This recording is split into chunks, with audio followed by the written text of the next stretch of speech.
Welcome to the Executive Coach for Moms podcast, where we support women who are attempting to find balance and joy while simultaneously leading people at work and at home. I'm your host, Leanna McGrath, former tech exec turned full-time mom, recovering perfectionist and workaholic, and certified executive coach. Happy New Year! Welcome to 2026. We made it.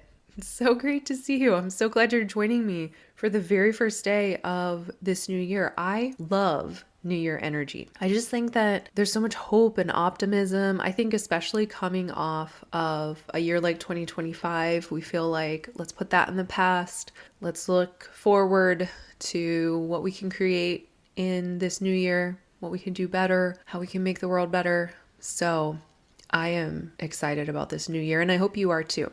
So what I want to talk about today is just to share my process of what I do every year at this time of year. And hopefully it can help you, and maybe you want to do something similar. I have been doing a process like this for about 10 years now, and it has created massive positive results in my life.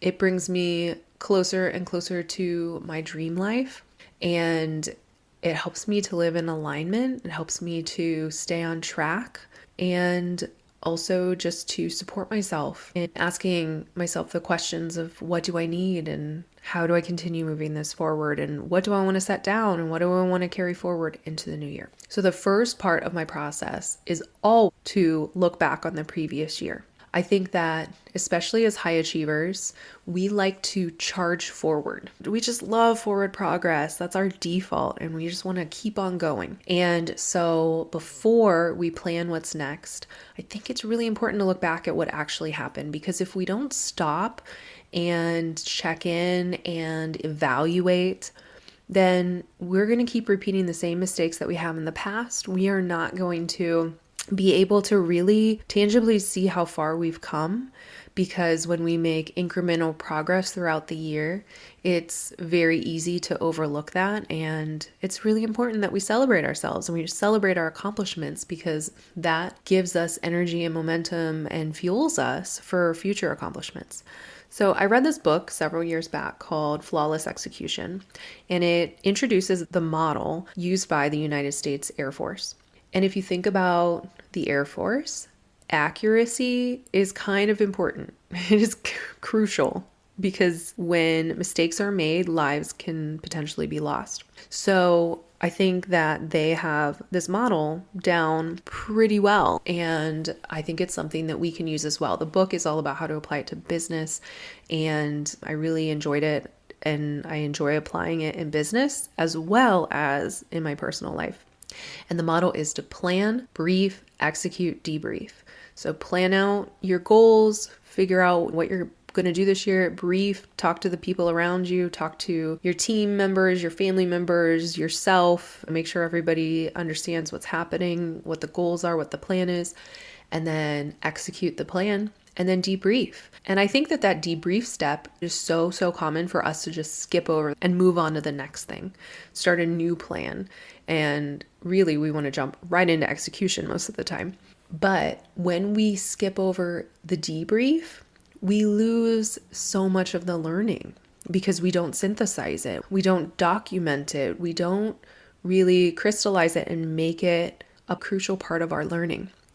And I think a lot of times the reason that we don't do this part is because of how we are going to feel if we didn't meet our goals, because we're going to usually beat ourselves up and feel bad and feel like failures and feel shame and guilt and all the terrible emotions that we make ourselves feel whenever we don't do something that we said we were going to do, or we don't live up to our own expectations of ourselves.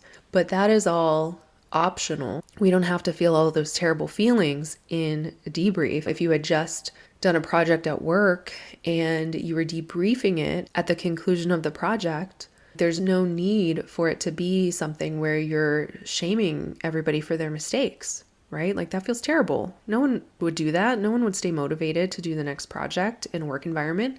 And similarly, when you're with yourself and you're debriefing what goals you met and didn't meet and what you did well and what you didn't do well, there's no need for shame. It's just all information, and it's all about extracting wisdom.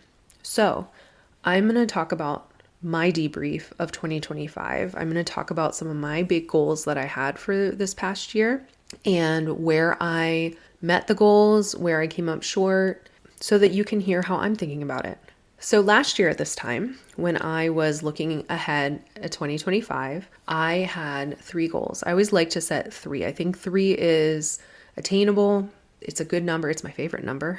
And it just allows us to actually stay focused without feeling like we're spread too thin. Sometimes I only set 2 so that I can focus on them. And then if I meet one of them, that'll set another one mid-year. So for me, my number 1 goal for 2025 was I had a very big revenue goal for my business. Number 2 was to complete a triathlon. I used to do triathlons before I got pregnant with my daughter, and I haven't done a triathlon for 7 years, and I haven't trained for them. I have been strength training for the past year, but I haven't done endurance training. So that was a goal as well. And then my 3rd goal was to maintain balance. I wanted to meet these goals, but not at the expense of my personal life and my relationship with my daughter and my husband and my family and my friends. I wanted to really find a good balance. And then I had these, I wouldn't call them sub goals, just kind of more directional, like the way that I wanted to live and show up in 2025. And they were less consuming, more connecting, consistency over intensity, small steps every day add up to big change, consistent creation, unstifled by perfection, and be more myself unapologetically. So those were my big goals and my kind of identity type goals. And when I set these, I wasn't trying to like add a bunch more stuff to my plate. I think that's important to notice. I wasn't like, ooh, I'm going to take on so much more and try to slice up my schedule and cram more in. I was really trying to be really intentional about how I wanted to show up, how I wanted to do things differently. So then let's talk about when I look back, what the year actually looked like in terms of those 3 big goals and also in how I wanted to show up this year. In some ways, I met the goals, and in other ways, I did not. So first, my big revenue goal, I did not meet the revenue goal that I set out to meet in 2025. I did increase my revenue year over year, and I probably brought in a lot more than I would have if I wasn't set on that big goal. I think what happens a lot of times whenever we have set big goals for ourselves in the past and then not achieved them is that we stop setting goals altogether. We just kind of abandon the whole goal setting process because we're like, well, if I don't meet it, then I'm going to feel terrible. And I don't want to feel those negative emotions that I'm going to feel if I don't meet my goal. And I have definitely done this as well. I've been coached on this by my coach because I think it's definitely common for us high achievers where we want to achieve, we want to succeed, and we don't want to fall short. And we feel terrible whenever we do. And so then our brain is like, okay, well, I know a solution here. Let's just not set any more goals that are too big for us to achieve. And then we won't fall short and we can still feel good. So I did set this big revenue goal. I did not meet the goal, and I'm going to tell you right now, I do not feel terrible about myself for it because I have looked back at what I did, and now I have all this information and data that I can use to make changes in my business for 2026. And using that information is going to help me to meet my goal for 2026 because I am not going to lower that revenue goal, of course. I am going to keep after it in 2026. So that was my first goal. Again, no shame in not meeting it. Of course, I feel disappointment, but I also learned so much. And I'm excited now. Like I'm even more excited about 2026 because I'm like, let's go. Now I know what I need to do. So that was my first one. My second one was to complete a triathlon. And just like stepping back, I think that the goal of completing the triathlon, that was the big goal.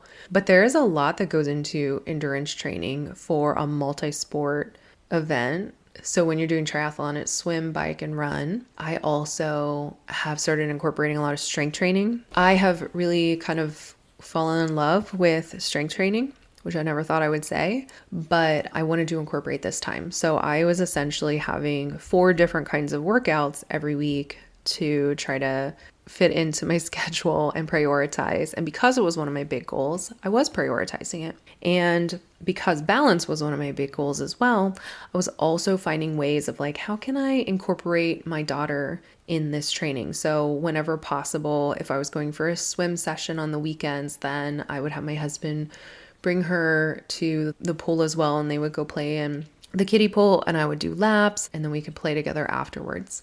She loves riding her bike as well, so every once in a while she would come up with me to ride. And obviously I wasn't riding for speed and distance, but more for fun and just enjoying the process and getting in some miles. I learned that she loves to run on the track, so she would run around the track while I was running the track. So whenever I looked at how I want to show up for the year, I found ways of meeting both goals. And then one thing that I was really proud of was in prioritizing consistency over intensity. I think that anytime I have started a workout program or training program in the past, it's like go all in, work out hard, and then burn myself out after a few months. I do it for a while and then I stop. And so at the beginning of the year, I said, I don't want to do that. I want to work out every single week this year. That was my goal. I want to work out every single week. I want to prioritize consistency over intensity. And some weeks I'm going to work out 1 time a week, and other weeks I'm going to work out 6 days a week. And so that's what I did throughout the year. And I'm so proud of myself, honestly, because it's the longest that I've been doing that. I've been doing this since October 2024, which is when I started working with a personal trainer, which, by the way, highly recommend the personal trainer, because then you've got the accountability, like you're paying for it, you have an appointment, and you go to the gym and you do the thing and you knock out your workout for that week. And so some weeks that was all I did. But most weeks I also worked out at home. I would do at least 1 more strength training session. And then of course, when I started my training program for triathlon, I was also running and swimming and biking. So I think that when I look back on that specific goal, what I'm most proud of is it wasn't necessarily about the big goal. I did sign up for a race. I actually didn't end up doing the triathlon because the run portion was a trail run, which I learned when I went and did the race preview. And I'm more of a track girl.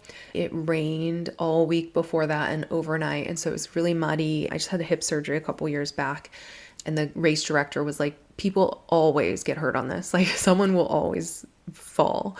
And I was like, oh my gosh, I don't want that to be me. And I was finding myself just dreading the race. And so I almost pulled out. I was like, I don't want to do this.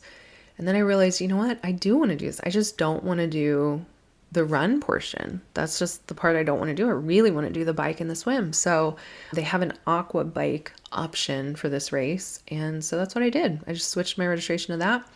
And I did the swim and the bike, and it was so much fun. My whole family came and watched. We went out to breakfast afterwards. It was amazing. And my little nieces and my daughter were there cheering me on, and they got to see what's possible whenever you set a goal and work towards it. But I think in that, one of the things that I found was so beneficial was really learning to build the muscle of making all the little micro decisions throughout the day and changing some of my default patterns. So often we start off the year super, super motivated and we're like, yes, I feel so excited and energized and optimistic and hopeful. And then we get going in the year and then we start making these tiny decisions like, oh, I'm not going to go to the gym today, or I'm not even going to look at my workout program and track my progress. We start to slowly disengage from the goal, and then we end up almost always quitting. That's why when they talk about New Year's resolutions, so many are abandoned each year because we're relying on that energy and that motivation that we feel at the beginning of the year. But what it really comes down to is making a bunch of different decisions throughout the day, little micro decisions that we don't usually give too much thought to. Like, I'm on the way to the gym and I have an hour to work out once I get there, and I get a call from my best friend, and like, do I answer it and sit there and talk to her for 30 minutes and then be like, oh, well, there's no point in going in now, or cut my workout time in half? Or do I check in and make sure it's not an emergency and then go in? Or let her know I'm going to call you on my way home from the gym because this is a priority for me, right? It's those tiny micro decisions that we have to make every single day that don't feel big, but that are so important. And I think in my third goal of maintaining balance, same thing, a lot of little decisions throughout the day of like, okay, my daughter's home from school now. I still have a long to-do list. What am I going to do? I need to make a decision. Am I going to try and be half here and half with her and half get my work done? Am I going to disengage with my work for a little bit, spend some time with her? Am I going to tell her, sorry, I need to finish this work? There is no right answer.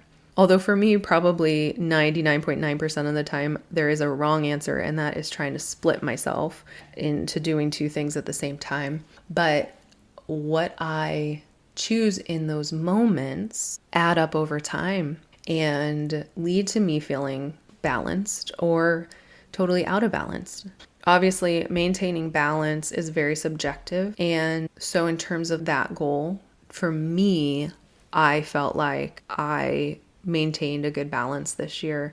So I think one of the big things I learned from 2025 is that obviously big goals are more sexy. Complete a triathlon after 7 years and hip surgery and a C-section. Like, whoa, that is a big goal. And that's really sexy. And it's an amazing thing to feel like, yes, I accomplished that.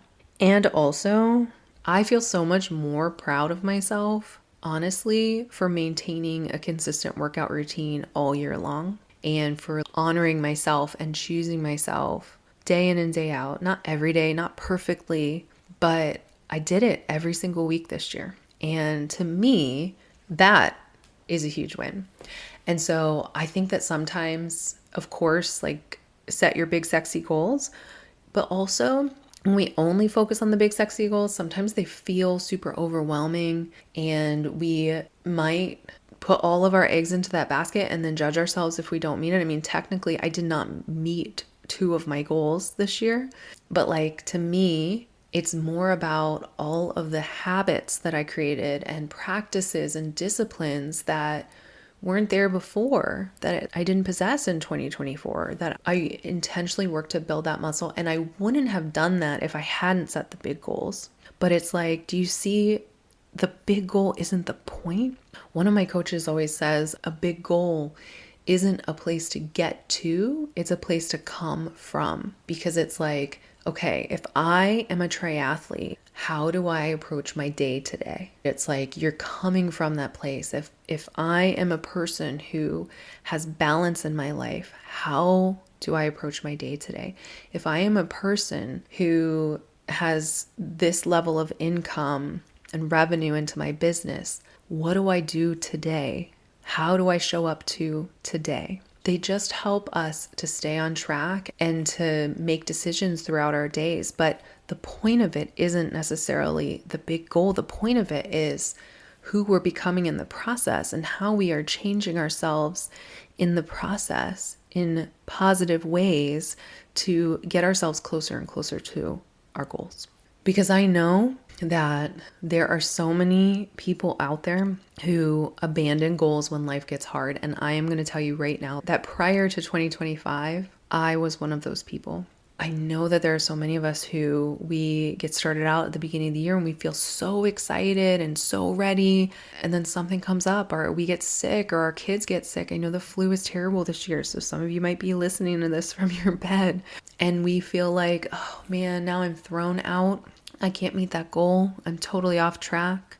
And there are so many women especially who assume that consistency means perfection, when in reality it just means continuing. One of the things that I tried to embrace this year was when you think about that fable about the tortoise and the hare, and slow and steady wins the race. That has never been me. I have always been the hare. I have always been like fast out the gate, let's go, so excited. And then I lose momentum, I lose energy, and I slow down and eventually stop. And it doesn't even feel like a conscious decision. It just feels like, I don't know, all this stuff came up and life happened and I got off track. And I know that that's true for so many people. And since I learned this skill in 2025, I wanted to create a program where I could teach that to more women of how do you bring yourself back whenever you get knocked out? Because let's just be honest, this year, 2026, as optimistic and as hopeful as we feel about it right now, today on day one, stuff's going to come up. Life's going to happen. Life is 50-50. So there are going to be good things that happen and there are going to be bad things that happen. And we get to decide, do we want to let that keep us from meeting our goals? Do we want to let those things knock us out like they have every year before?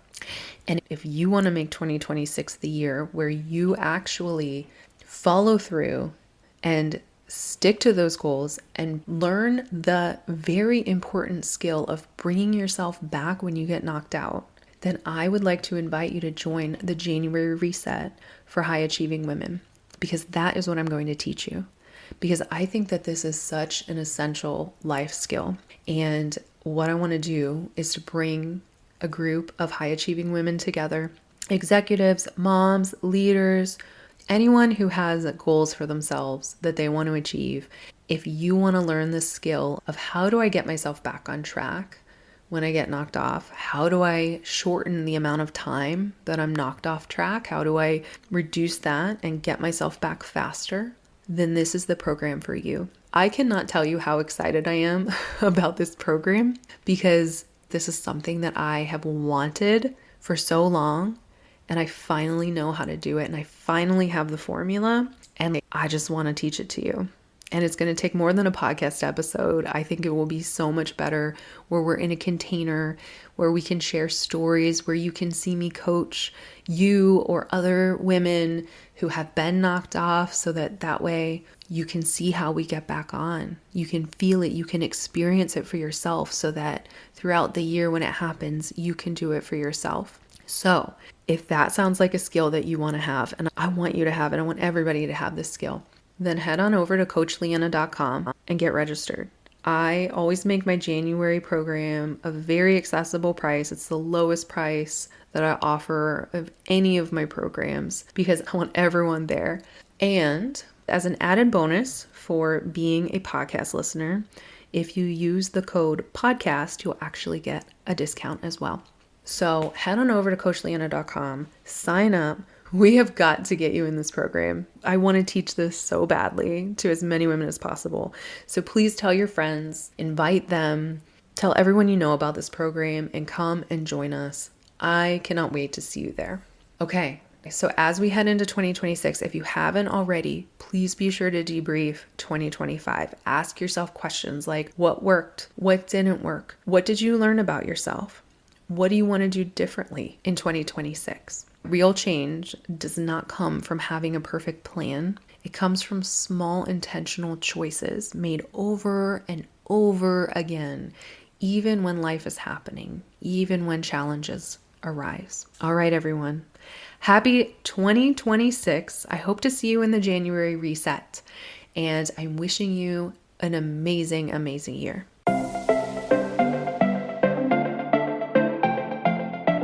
If you're loving what you're learning on this podcast, I'd love to invite you to check out the Executive Mom Reset. It's my 6-month coaching program for ambitious, success-driven, career-focused women who are ready to stop surviving and start thriving. Together, we'll tackle the stress, guilt, and overwhelm that come with being a high-achieving executive mom. You'll learn how to set boundaries, prioritize what truly matters, and build the confidence to show up powerfully at work, at home, and for yourself. Head on over to coachleanna.com right now to schedule a free discovery call. We'll spend an hour talking about where you are now, what you want to create, and how I can help you get there. Because every woman deserves to live the life of her dreams. Let's create yours together.